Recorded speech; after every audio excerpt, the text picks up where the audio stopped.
The Frog and the Silverware.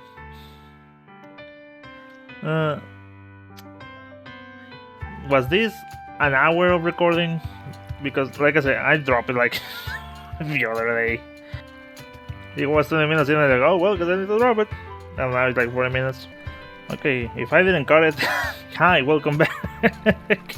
Post production is a nightmare. I'm somewhere to figure it out at times. Well, so again, if I cut it, welcome back to the Scorchfarer. I think that's how you spell it. Yeah, post production is a nightmare. I was just thinking of how I was timing Halo because I was thinking of the chapters, the time, and the hours, and it's like if I play this chapter in this way, I can make it an hour, and then I can make one episode instead of just cutting it in half.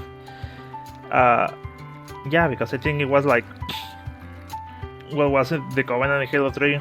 I got it there, but it's like, but if I just put it in a single recording session, it's going to be weird later on. So one episode was like 48 minutes, and then the other one was like an hour and 12.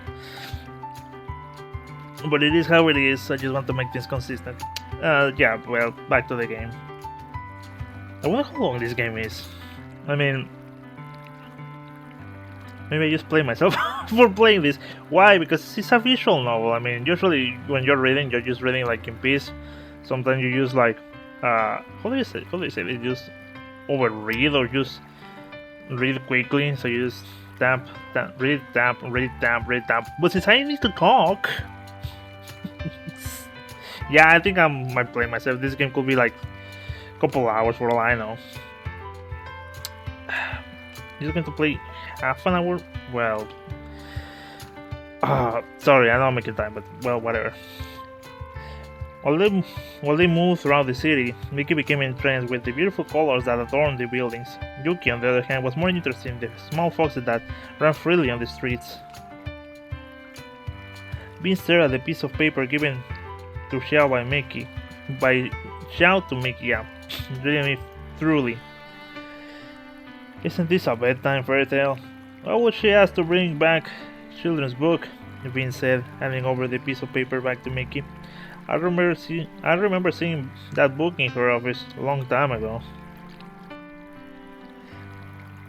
Mickey and Yuki looked just as puzzled as Vin about it. They noticed the city's library just ahead. It was hard to miss given the sheer size of the building. I wonder how easy it will be to find it. She mentioned that she lent her copy to the library many years ago. When she wanted to retrieve it, apparently it was missing.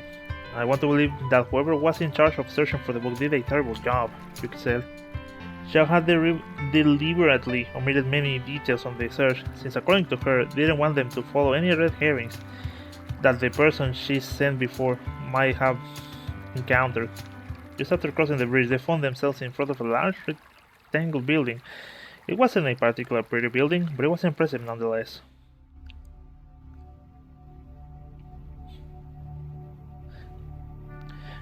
They moved inside after admiring the exterior for a little while. The library consisted of a single large rectangular room with a tall ceiling. They could see every wall in the library from the entrance, making them wonder where the books were.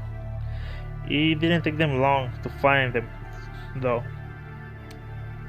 It didn't take them long before finding them, though. The see-through floor revealed an underground chamber under the library's main hall. This is amazing. This is the first time I have visited this library, Mickey said. He moved his hand over one of the giant bookcases that was merged into the floor. The bookcase slowly made its way up, allowing them to take a closer look at the books in it. The bookcase adjusted to Vin's height, since he was the one who touched it, leaving half of the bookcase under the floor. Upon realizing that it might not be this section at all, he tapped it again, making the bookcase move up once more until it completely revealed itself. That's very convenient, not only for stairs, Yuki said. Mickey started to look through the books under the section that it should be in. The Frog and the Silverware. Will that be on D or F? Mickey asked. Yeah, usually it's like, oh, they skip the T and start just with the name. But I don't know, it's always a guessing game.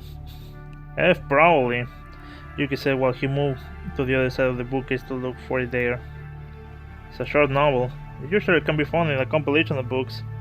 Shell's book was a standalone version though, if I remember correctly, Bean said while he assisted Mickey and Yuki in their search.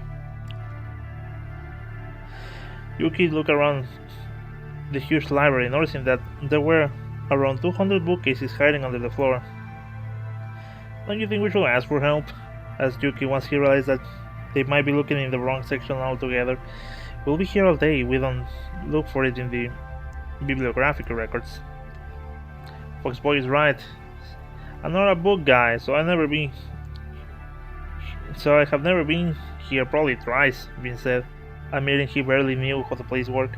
Maybe there's a librarian in this place? Mickey said. Ah, right, that guy. Bean said as he moved who was in charge of the library. That guy? Yuki said. He noticed that there were small desks against this wall of the library. They started to make their way over there. It wasn't obvious that they weren't alone until they were really close to it. Lying on top of the desk, a small creature was sleeping. The only way they could describe it was as a white hedgehog with quills. Yuki was quite confused.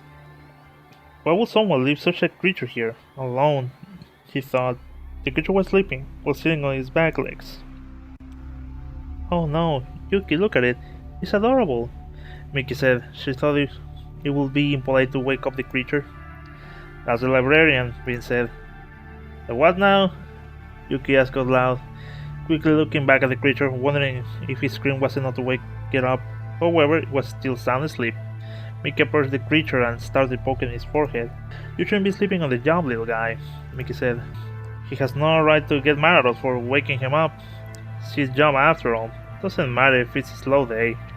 Bean said after poking the creature's head twice. The librarian finally opened its eyes and glared at them. Hello, good evening, Mickey said. She was so confused and surprised with everything that had happened so far that she had no idea how to talk to the creature. My name is Michaela. Can you help us find a book? Mickey asked. The creature stared at her, as if waiting for Mickey to continue. It's called The Frog and the Silverware. Apparently it's a children's fantasy book, Mickey explained. The tiny creature went into full alert mode upon hearing the name of the book they were looking for. It jumped off the desk, or at least that's what Mickey thought. That's what Mickey thought had happened. The creature was still on the library's desk, however. An exact copy of the creature was now on the floor. This copy then split into two more. This copy then split into two more, and these two into four. After just a few seconds, there was an entire battalion of this tiny creature running around the library. Their weight was enough to activate and rise up the mechanism within the bookcase, one at a time. His name is... Populus.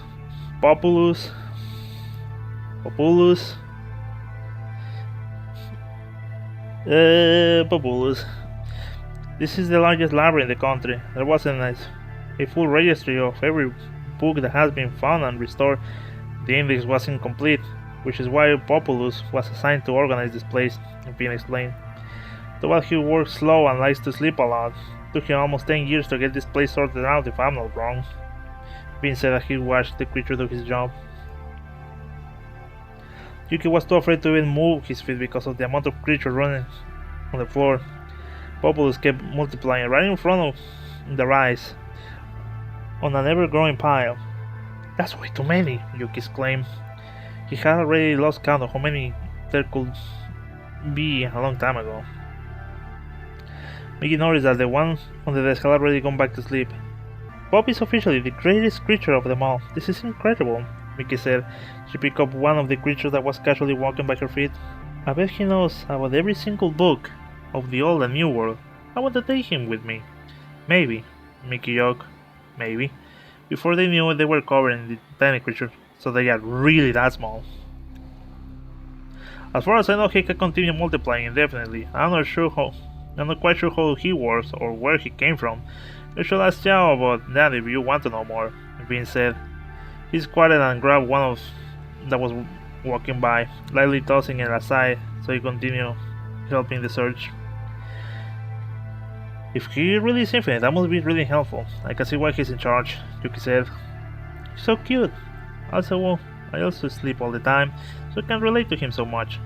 Mickey said, looking down at the one that was sleeping on the desk. It must be tiresome to multiply yourselves. That's why you sleep so much, isn't it? She asked the creature, which slowly opened its eyes once more and stared at Mickey. Populus appeared to understand completely what the girl was saying, very similar to how Quira would. You look much cuter sleeping than him, though, Yuki said without giving much thought. Hey, how do you know that about my niece? Bean asked before crossing his arm. Yuki felt a shiver run down his spine as he noticed Bean's eyes stab him. I usually take books to her room at night, and Yuki spotted trying to explain himself. You should have said nothing, my guy. We sometimes study and practice together, not unusual for the formation team, Mickey said. I shall fall asleep, and Yuki takes care of me. Bean frowned a bit upon hearing the explanation, but it seemed to be good enough for him. I'm just worried about your future, you know how it goes, Bean said. Just fell off. We understand, Yuki said as he audibly sighed. The original Populus made a cute sound with his mouth, quickly standing up in the process. The copies around the library started to disappear with every single one of them producing a pop sound. Only 5 copies of the creature remained. All of them carried little cards in their mouths. Bean grabbed the cards after squatting in front of them. These copies also went pop after the job was complete. Bean stood up while reading the cards. There are 5 copies in this library, with the story in them. They are all from the different compilation books, Bean said. That doesn't help. If they're compilation, it means that they are in Xiao's book, Yuki said. With the exception of one, Bean continued. Mickey and Yuki looked happy for a moment before Bean finished what he had to say. Which is missing, he finished. Bean handed over the bibliographic record of said book. It came annexed with a small piece of paper and a sleeve made of the same material. This was clearly not a public record. It had dates and addresses of when the book was lent out. It has the address right here. Why wouldn't the person before us just go claim the book themselves? Mickey asked.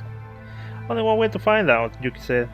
Wait, isn't this kind of illegal? This record shouldn't be handed over to just anyone that comes here, Yuki said, realizing how weird the situation was. They aren't. It's a perk of being an official, Bean said. Mickey moved closer to read the record as well. It was removed from the library almost 7 years ago. This street... And that's the whole address? Mickey asked with a puzzled expression. That's on the outskirts of the city. I bet you notice all the farms on the way here. All the habitable areas that aren't within the city are called Magma Trine, Bean explained. It's been a long time since I visited that place, Bean said, looking a bit nervous. We're going then, Mickey said, quite excited. Bean wasn't exactly quite thrilled about it, however he didn't oppose the idea. After all, what are the odds, he thought. Populus stared at Mickey for a bit. He had shown quite some interest in Mickey for some reason. After they all said goodbye to the creature in their own personal way, the group left the library and headed back into the streets of Foxtrot.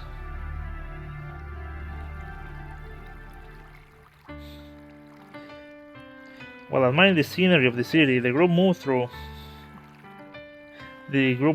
it at a decent pace. They stopped to take a good look at the flowing river that moved throughout the city, the narrow alleyways that led to other sections of the city, and various shops that placed their merchandise on signs to attract customers. The people in Foxtrot were mostly fox beasts. This is where they initially established themselves in the old world, something that didn't change even after the fire rain.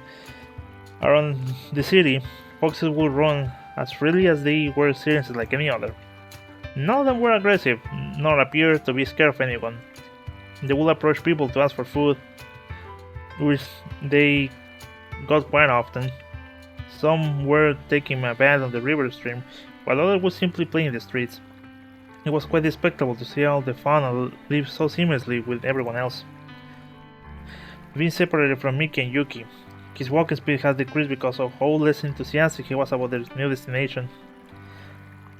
Now that I think about it, Yuki said, we'll walk down throughout the city. Didn't you mention your uncle had gone through his molting a few months ago? Shouldn't he have his wings by now? That's because he hates them, Mickey answered. When he first saw my wings and antlers, he wouldn't stop talking about how beautiful they were.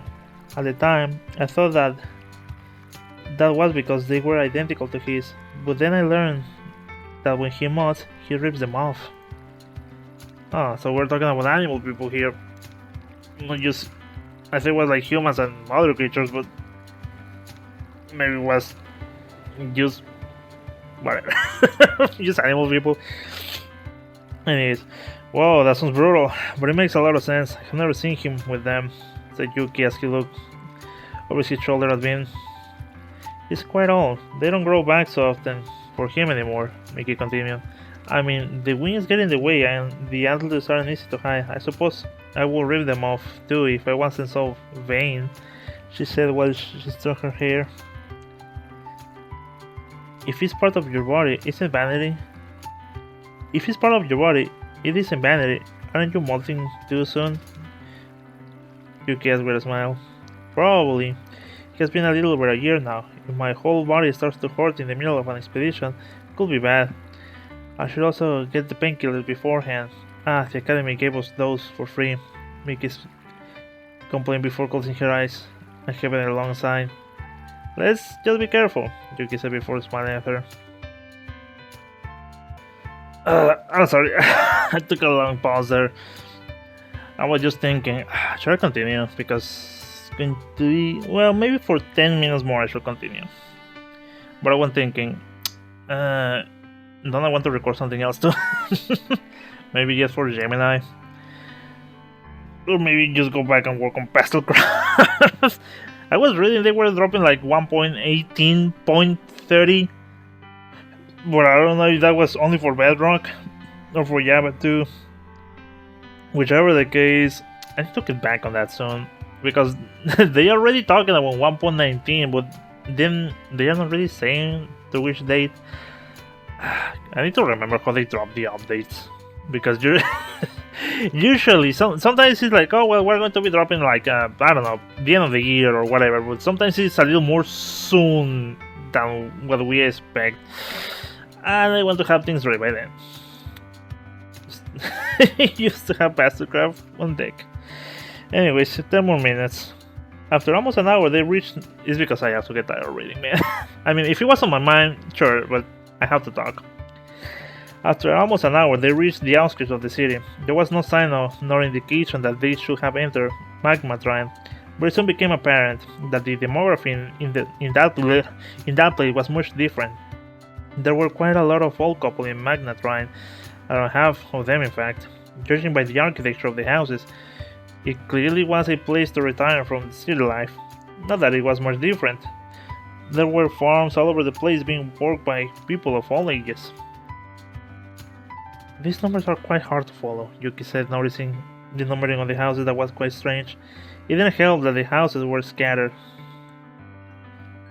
We're in the right area. I believe Emilio refers to the west section of Magma Trine. If I'm correct, it's also the most popular to live in, Vin explained. The man looked around in a very suspicious manner. It was quite unusual to see him this nervous. Mickey and Yuki looked at the man with curiosity, but weren't sure if they were to say something. Are you okay? Yuki finally asked. Vin handed them over a small bibliographic record to Mickey. You know what? I'm not even sure if I should be here right now. I'll see you both back at the tower once you're done, alright? Vin said in a weird tone. Huh? Yuki's eyes opened as well as he saw Vin quickly walk away in the direction they came from. Uncle, wait! Where are you? Mickey said, looking quite disconcerted. Vin continued walking away without looking back. What was that? Yuki asked while he watched Vin walk away. I don't know, but it kinda makes me angry. Wasn't he supposed to help us? Mickey said. She looked quite annoyed at this turn of events. Let's go, often dignified Mickey, walking in the opposite direction. If you think about it, weren't his responsibility, besides the obvious family ties, Yuki said. He noticed how angry Mickey was, but even so, she decided to ignore him and start talking with a couple near the porch of the house. The couple of elderly foxbees were quite happy to see such young people take the day off from the farm job. Didn't read that right. I think it did. Oh, okay. Excuse me, I hope I'm not bothering you. My name is Mikaela, and this is Yukiharu, Miki said. We're looking for an address. Could you help us? Miki asked. She handed them the piece of paper in which they wrote down the address. The old lady slowly put on her glasses and looked at the piece of paper. Not a problem. Always happy to help, said the old lady. After a few moments, the old lady spoke once again. Isn't this from the section that was torn down? She asked her husband as she showed the piece of paper to him. Torn down? Yuki asked. No, I think... Well, there's a couple of bugs here and there, but nothing that can be fixed, alright? Quite some years ago, an area not far from here had to be demolished. They were badly damaged because of a tornado, so they weren't safe to inhabit anymore, the old lady explained. You can find them if you walk in that direction, the old man said after taking a good look at the card and handing it over to Mickey. Thank you, we're gonna look for them, Mickey said. The idea of the weather just wreaking havoc in the world was far from unheard of. It made him worry for the safety of all those people. Yuki thanked the elderly couple and started walking with Mickey towards the direction the old man pointed at. They hadn't taken more than a few steps before they heard something that disturbed the calm nature of that place.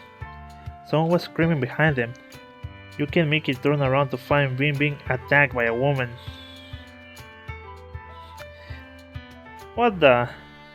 Yuki and Mickey started running towards where Bean was, more curious than concerned. The man was trying to calm down the woman, whose voice was grabbing the attention of everyone around the area. Why else would you be in Ilio? You have no business in here, the angry woman screamed, pointing at Bean in an angry manner. Not everything revolves around you, stop screaming, Bean screamed back. Why are you screaming at my uncle? Mickey said out loud. She tried her best to grab the woman's attention. Do you know this woman? Mickey asked as she partly stepped between them. The woman calmed down, almost immediately. She was quite surprised Bean was telling the truth after all. She was quite tall, almost as tall as Bean. It was obvious because of her body type that she had been a soldier at some point in her life. Do you have any business with him? This isn't the way to resolve a conflict, Mickey said. Bean crossed his arm and nodded to himself. That's right, you tell her, Mickey, Bean said. This made the woman frown at Bean as if she had enough of his attitude. Is that your new boyfriend who? Asked an old lady who was passing by. This made the woman close her eyes with an even angrier expression. She eventually calmed down and responded directly to Mickey and only her. I do have a problem with your uncle. He made the promise that he wouldn't show his face around here anymore, Wu explained angrily. Bean placed her hand on Mickey's shoulder, realizing how bad it looked, that he was using his knees to deflect the woman's anger. She's my ex-wife. We separated over a decade ago, Bean said with quite an embarrassed look on his face. Mickey knew that Bean had been married at some point in his life, but he had very secretive about his life back then. Oh, Mickey stepped aside for a moment, thinking about what her uncle just said. Yuki quickly realized he had not seen the matter, so he remained silent. Yeah, not touching this one. We are sorry, it's our fault we came here. We are looking for an address. You just happen to be around here, Mickey said. The woman's breathing suddenly normalized, as her angry expression turned into a relaxed one. Life around Magma Trine had gone back to normal at that point. Wu moved her eyes away from Bean and stared at Mickey. You're Mikaela, right? Asked in a much different tone. Her actual voice was gentler and happy-going. Yes, I am, Mickey said. She looked a bit puzzled and hadn't relaxed completely yet. We haven't met before, have we? I was with Xiao the day you were born, Wu said as she walked around the girl, inspecting her. I thought you would be taller, she confessed. You know my family from my father's eyes. I didn't get anything from them besides my skin tone. And my eyes, Mickey said, a bit nervous. After a moment, Wu spoke. I'll forgive your uncle if you sit with me and talk, Wu said with a quite genuine smile on her face. Mickey and Yuki shared an uncomfortable stare between them for a moment. but subsequently agreed.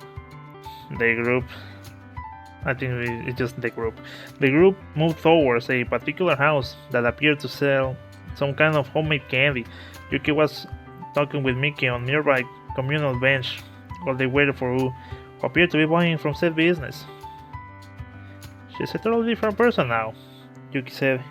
He has his eye closed on the woman, trying not to be too obvious about it. Vin decided to remain the furthest he could possibly be from Moo without being too awkward. I'm not sure what to make of it, or the story behind them. I knew my uncle was married up until the first few years of our academy years, but that's it. I'm glad it didn't get out of hand, Mickey said. We walked back and sat on the same bench in Chantem, right next to Mickey. I admire your little jobbies because of Xiao. Only she will ask for such a thing, we said, crossing her legs right away. Why are they interested in us? Yuki asked. I asked a friend of mine to keep me informed about the status of several Terra Magi teams even after I left, she explained. Team King, Mikael and Yukiharo, even if I'm retired, I try to keep an eye on you, who said. For whichever reason, Mickey and Yuki were quite surprised to hear that someone they didn't know of will keep track of their progress. So what's your name? I mean your full name, Yuki asked. Ooh, deja vu. Alright, she answered her name immediately, rang a bell. They remember that name from the bio section of their textbook. In fact, several of them. From the advanced anti-magic books. The former commander of Foxtrot, I mean, it's an unusual name, impossible for that to not be the case, Yuki asked. There was no drawn portrait of the author inside the book, so they had no way to tell for sure. That's me, who said with a good smile on her face. Mickey was baffled at the thought that her uncle was married to such an important person in the anti-magic community, and all whom, after all, she had written some of the most groundbreaking books in the last few decades, even expanding upon the books from the old world. Alright, I think I'm done reading. It's been like an hour. Well, thank you so much for watching. Assuming I upload this. Why? I don't know, I mean, I don't think it's bad or anything, but you know, let's playing and I'm just reading. Well, anyways. So, thanks for watching, guys. I'll see you later, and take care and reward. Welcome back to Indie Showcase. I don't know how am I playing this. It's just whatever, man. See if we can speedrun this. Mickey looked back at her uncle with a face pale. How did you manage to marry her? And how could you ruin this? I don't know, girl. Maybe people just don't like each other. Maybe people disagree. I don't know. Vin didn't even flinch upon seeing Mickey look at him all that way, despite he was kind of annoyed. A large portion of what we learned during the formative years came from you, Mickey said. Your text has been some of my favorites, Yuki added. You give me too much credit. I may be good at anti-magic, but I'm a terrible teacher. I wouldn't be able to have an apprentice, for example, who said. I wrote those books as a hobby. It was your uncle's idea to publish them as study material. A few people helped me to edit the books properly, since they were a mess. I did learn a lot from the process though, Boo explained. The owner of the establishment came out of her house and handed them small plates made out of corn leaves. On top of the improvised plates, there were several colorful candles covered in a strange red syrup. There was a wooden toothpick to eat them without using their hands. They all received one with the exception of Vin. We're serious. I'm pretty sure our studies at the academy would have been much different without them. Ah, thank you, Mickey exclaimed as she grabbed the plate from the old lady. She quickly realized Vin was left out from getting his own on purpose. The man was too prideful to get his own at this point. Maybe I just want... Mickey didn't want to eat? I don't know. I'm actually not that hungry. Uncle, do you want some of mine? Mickey asked.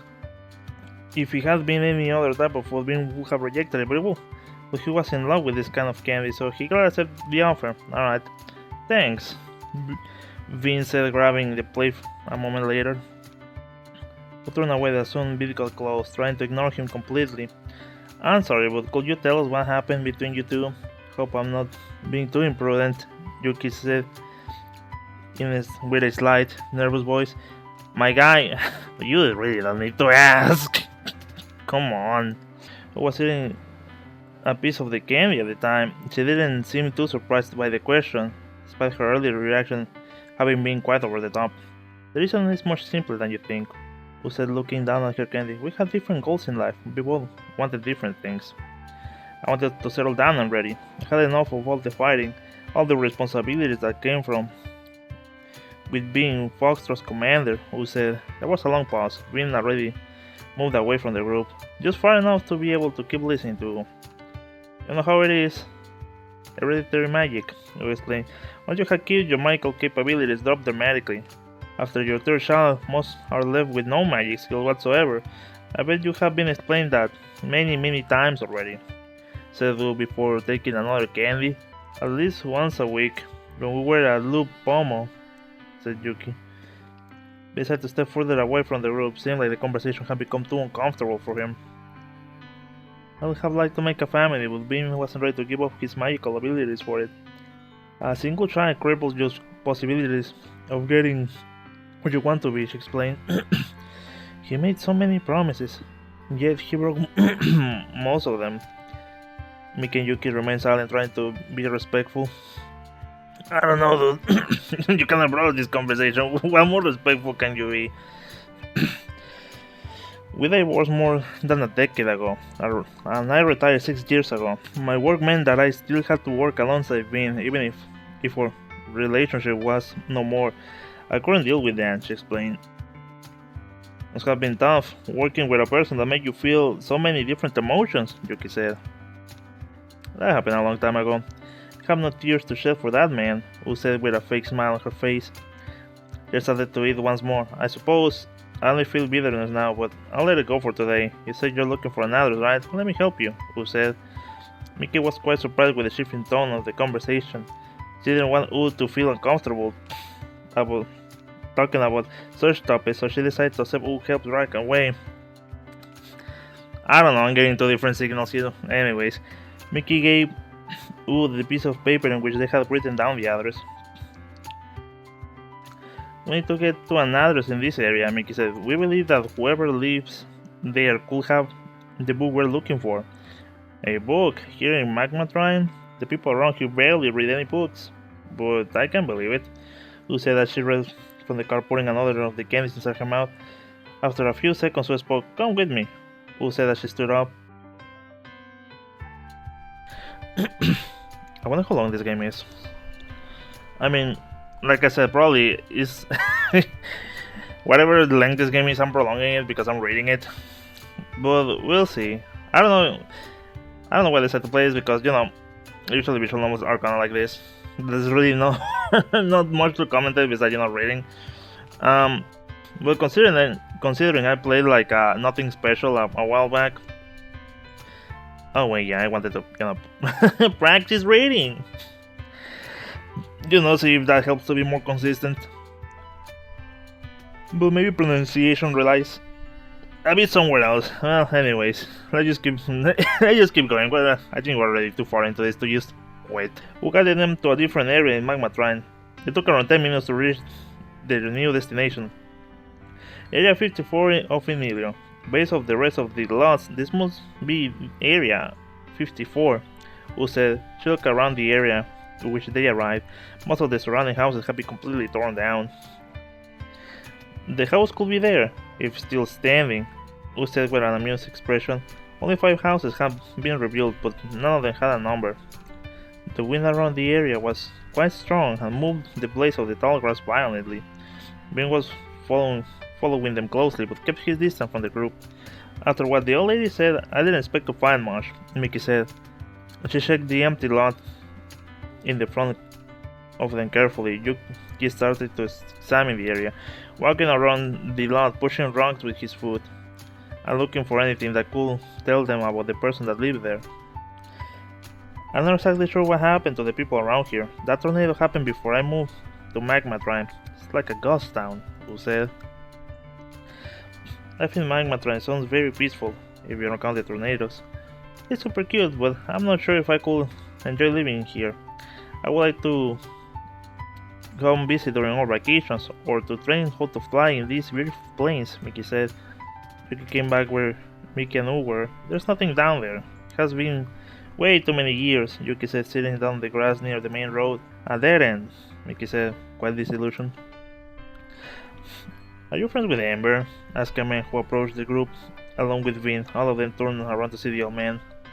I asked him about the address. He lives in one of the houses that were rebuilt, Vin explained. Amber?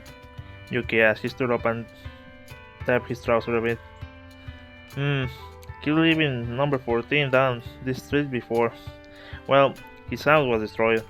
Was it 15? Said the old man. After a short, uncomfortable pause, he continued. You don't look like people that could use a weapon, said the man after a short laugh. None of them understood what he meant, what he was talking about, but they played along. We actually do, a weapon, Mickey said aloud. The old man looked at them, stroking his chin while examining Mickey closely. Well, you don't look like law enforcement either, said the man before he laughed again. Vin was a bit offended by this claim, considering he was wearing his uniform. Amber came back one day after buying the new house in Foxtrot and told me to send everyone that needed his craftsmanship his way, the old man explained. Again, I'm noticing too much that it says that the character name, but not really. Who's talking? Well, anyways. Nothing that can be fixed. It has been a while since anyone has come asking for him. I thought everyone would know where he lives by now, said the man. Could you tell us? Yuki asked. Like, as you can see, like, character name, character portrait glowing, you know, and then the character talking. My memory is quite fuzzy. But good thing it wasn't an address. Under the bridge that leads to the Fairview Bazaar back in the city. That is everything he told me, I believe, said the old man. Thank you, Yuki said. It helps a lot. I'll mention it. Always glad to help an old friend of mine, said the man before he started to make his way past Bean in the direction of his home. Thank you, Mickey said aloud. This book is making you take quite a tour on Foxtrot, Wu said. Let's get out of here. I don't know this place, Vin said, who really wanted to get away from Wu as soon as possible. Are you leaving this soon? Wu asked. Where do I need to find this book? Hopefully today, Mickey said. Joe promised she will let us take the final transformation test if we manage to find it, which happens to be tomorrow morning, Yuki said. If we don't find it today, we'll have to wait a month. We looked at them a bit amused. She was quite happy that they were doing their best to get things going for themselves. You can come with us if you want. I would really like to talk with you a little longer, Mickey said. I wasn't sure what to respond. She took a quick glance at Bean before answering. If he has no problem with me being around, I'll tag along, I responded. I don't really care, Bean said. He had started walking in the direction of Foxtrot already, moving to the road once more without saying a word. They started following him. They really hate each other, Yuki moved more at his partner, Mickey nodded twice. Even if they left Magma Trine empty-handed, Mickey looked quite satisfied about the outcome so far.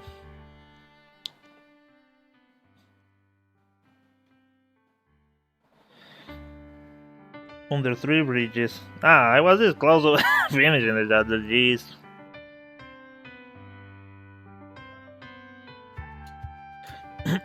Hold on, can I open the Steam guide? Okay. How do you want to open the Steam guide? I'm going to see the shipments. See approximately how many chapters there are left. Doesn't seem to be that long, but you know, it's still a bit long. Back in the city, the group followed down the path of the river.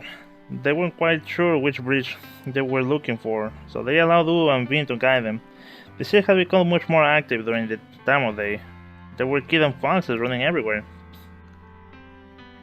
The activity increased as they came close to the so-called Fairview Bazaar. There are so many foxes, Mickey said, right after the pair of them ran past her. They aren't so different from you and Wu, Mickey said. I know it's kind of a weird thing to say, but I like to think that Xiao acts like a mother to all of us. We all come from the same common ancestor. She created the city for us, and everyone is welcome. Foxtrot is like a sanctuary where foxes can live peacefully, Yuki explained.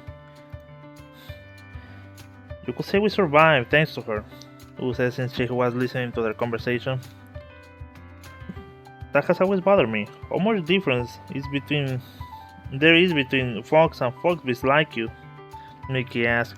Well, aren't you like a deer kind of people, like, alters and stuff? So I guess pot meat kettle. Or I mean, if these are still humans, then primates. Well, anyways, what of you? Would we do enjoy the same things as them? I explained. Mick had already forgotten about their task at hand, having reached the Rearview Bazaar long before them. He was looking for something to eat. Mickey reached for Yuki's ear, rubbing them. Yuki blushed quite a bit upon feeling the girl touching here like that. Kinda weird thing to do with other people around. Anyways, where should we go now? Yuki asked, trying to change the subject. Who waved her hand at them, signaling them to follow her. After walking for a few seconds, they reached the end of the bazaar. The largest bridge of the city was right in front of them. Should be around here, Who said.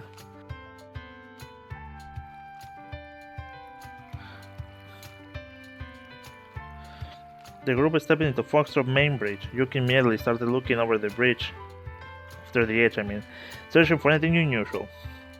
The old man said under the bridge, Yuki said as he watched the running water below. The bridge wasn't as busy as one would expect of the largest city. There was a set of houses on the other side of the bridge, which gave Yuki an idea of which side they should be interested in. Yuki started walking on the other side of the bridge, being followed closely by Owen and Mickey. After he had made up his mind on what to do exactly, he gave them both a quick smile before running towards the railing on the bridge and jumping over into the water. What is he doing? The water must be freezing, Who said out loud as she saw Yuki jump off.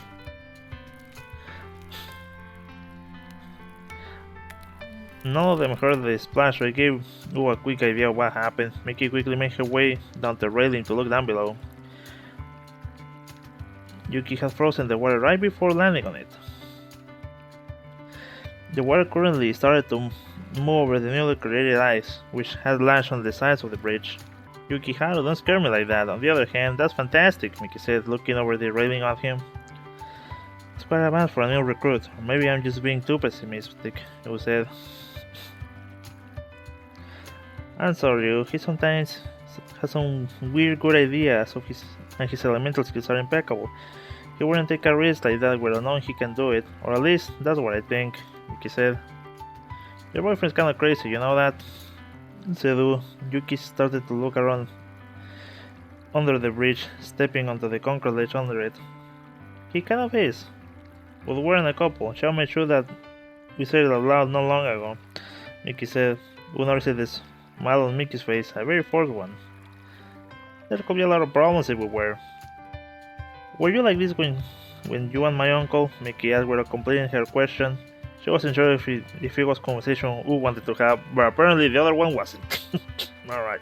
Mickey tried to calculate the distance between the edge of the bridge and the water, wondering if the ice that Yuki created could support her weight, just in case things got awkward with Wu. Being and me, we never were terror formation teams like you two, Wu said. She leaned against the railing. We weren't even a good couple to begin with. I think we realized that a little too late, Wu said. She watched Yuki disappear from their side a few moments later but moving under the bridge. I thought you two were a team. I really hope Yuki and I can be recognized. We're here to help. I know we can, but some recognition would be nice, said Mickey. Wu started at Mickey. She felt guilty almost immediately.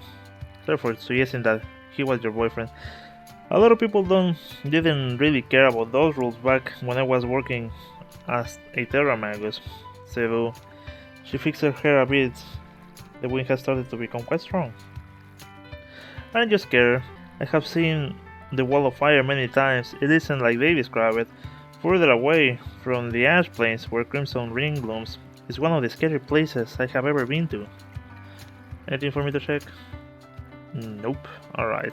I was part of a team for a brief period of time, and I will say that I had enough of that job in just a few months, Wu said. Mickey sighed. We have a view of one of the rings from the academy. It's quite beautiful. I have seen illustrations as well. Even if it sounds crazy, I hope those planes one day. I hope to see those planes one day. That's why we're here, Mickey said. I had never heard of someone say that they look forward to doing that job, would respond with a slightly amused expression. What, the Ring of Fire? When you saw Halo, were you blinded? Blinded? It's hard to say that.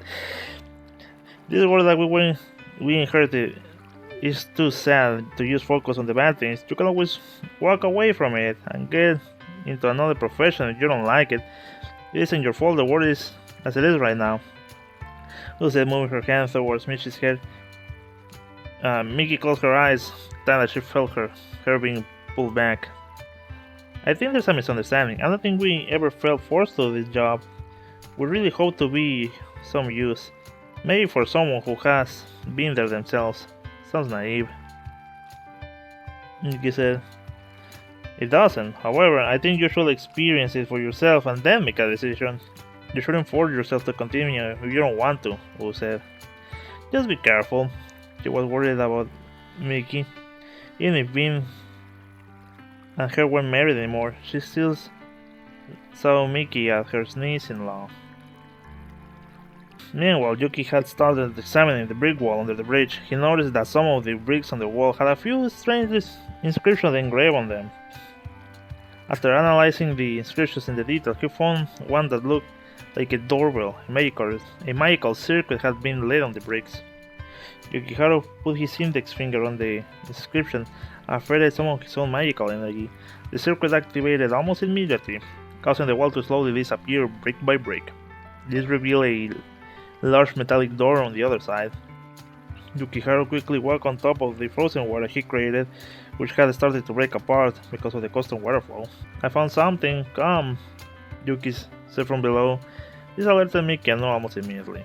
The pair looked at Yuki, who quickly moved under the bridge once more, who noticed that the ice Yuki created wouldn't resist her weight. She jumped over the railing a moment later, her eyes turning a deep silver as she dropped down. Using the same type of magic technique as Yuki, the woman froze the water before she reached the bottom. Unfortunately for her, her heel got stuck on the ice and as soon as she landed, screamed. Who screamed in a cute voice as the ice under her heel broke off, making her lose her footing. Who fell forward but extended her arms to protect her face just in time. Mickey jumped off the railing after noticing how much more solid the ice was now. Are you okay, Buster? Anyways, Mickey asked once she got used to walking on the ice. She made her way next to Wu and helped her to get back on her feet. I hate these shoes, Wu said. She felt how her clothes were partially wet because of the ice. Vin looked over the railing, noticing Wu right away. Do you get hurt? Vin asked. Don't talk to me, Wu said with a dignified expression. Mickey looked around until she spotted Yuki and quickly joined him under the bridge. What did you find? Mickey asked when she got close to him. Yuki was in the middle of examining the metallic door. Sorry, I was waiting for something outside to, move out of the way. Before Yuki could say anything, they heard footsteps of someone on the other side of the door. At least they realized we are here, Yuki said. The peeping hole on the door slid open after whoever was on the other side removed the lock from it. Do you have any business with me? Asked a man on the other side. It was too dark to distinguish any of their facial features. We were looking for Amber, Yuki said. That will be me. How exactly did you find me? The man asked. An old man from Magma Trine told us that you moved here after your house was destroyed many years ago, Yuki said. There was a moment of silence. It's been a few years since anybody has come through this entrance, Amber said. Who approached the pair and stood behind them. She squinted, trying to look at the face of the man through the peeping hole, to no avail. There is another, Yuki asked, a question that was completely ignored by the man. Aren't you a little too young to buy weapons? Amber asked. To be quite honest, we aren't here to buy weapons. We want to ask something about that you may have, Mickey explained. There was a long silence before the man would say anything else.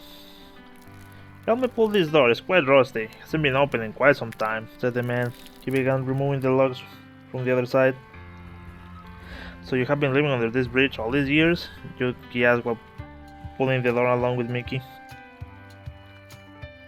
"Are you suggesting some kind of bridge throw?" said the man as the door opened up. On the other side of the door, they found a rather skinny man with a pair of circle spectacles. He had an apron on, and judging by the suit on his leather gloves, he probably had been busy before they arrived. To everyone's surprise, Ben arrived a moment later, with a nonchalantly stroll, causing Amber to stop in his tracks for a moment, before totally freaking out. "An official? Come on. Has been so many years. I don't do anything illegal anymore," said the man out loud. Mickey and Yuki stared at the man with a confused expression. It slowly started to make sense that there might have been good reason to have an entrance under a bridge. "It wasn't even that illegal," Amber said while trying to close the door. Bean looked at the man, quite amused by his reaction. He wasn't allowed to make an arrest since they weren't on Foxtrot Tower, but he played along as he found it funny. "Ah," Yuki thought his best to prevent Amber from completely closing the door. "We weren't going to arrest you. We just want something from you," Yuki shouted along with Mickey, tried to keep the door from being closed. Bill moved close and, with a quick and strong movement, opened the door without much trouble. "A few minutes of your time, and I might not remember what I saw today," Vin said, trying to strike a deal with the man. After noticing how easy it was for Vin to simply pull the door, Amber gave up. Alright. But then, why are you here again?" Amber said while raising both hands. Mickey cleared her throat before speaking up. "Actually, we're here on an errand. A book.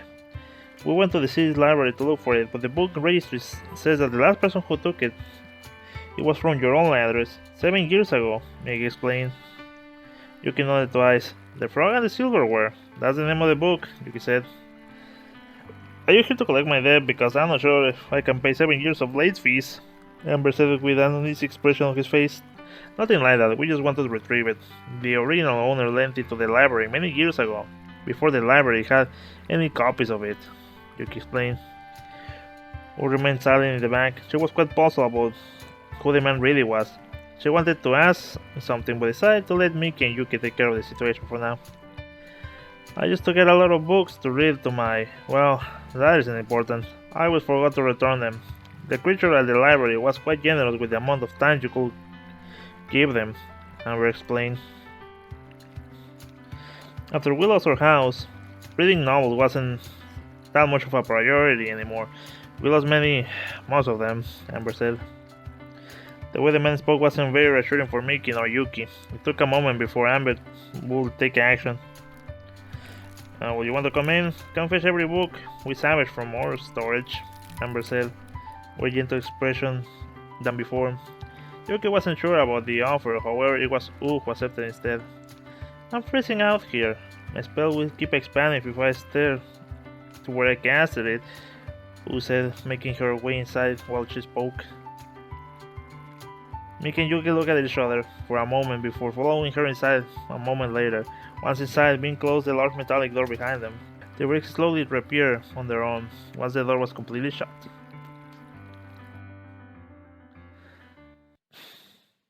Alright. Where I can find this journal? I don't know, maybe the main menu, who knows.